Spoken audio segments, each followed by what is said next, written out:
Hello，各位好。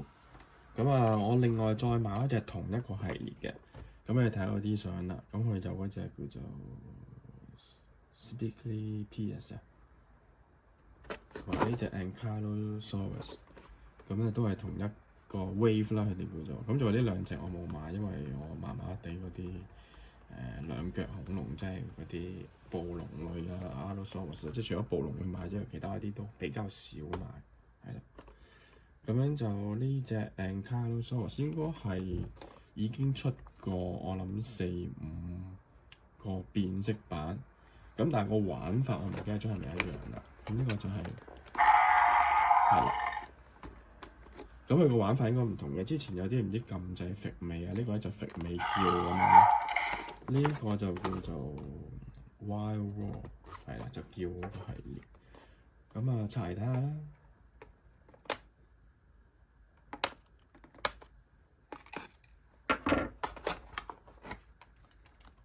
應該就冇說明書嘅，係啦，喐條尾上下啦，佢呢度叫，咁就會出聲。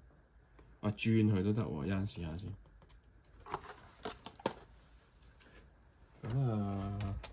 Ankylosaurus 都係一個受歡迎嘅恐龍，即係雖然唔係 Top 3啦，我覺得，但係有啲人都好鍾意甲龍類，因為佢都好多種類。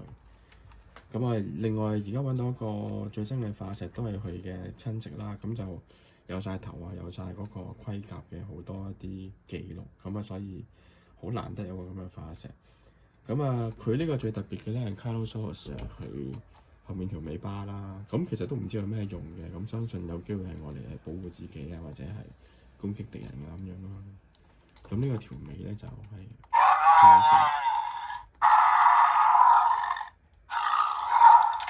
至少3種叫聲啦。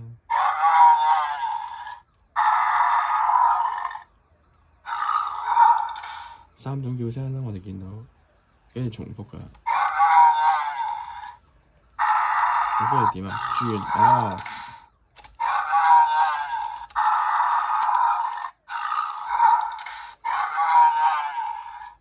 雖然呢隻唔係我第一隻甲龍啦，即係之前都買過幾隻Ankylosaurus，但係佢呢隻上色我就幾中意嘅，即係自然啲咯，有翻啲啡啊、黑啊，個肚又即係個身體底部就會白啲啊咁樣。其實譬如呢啲，佢有嘢就我覺得佢冇分到佢個背脊同埋個肚嘅顏色。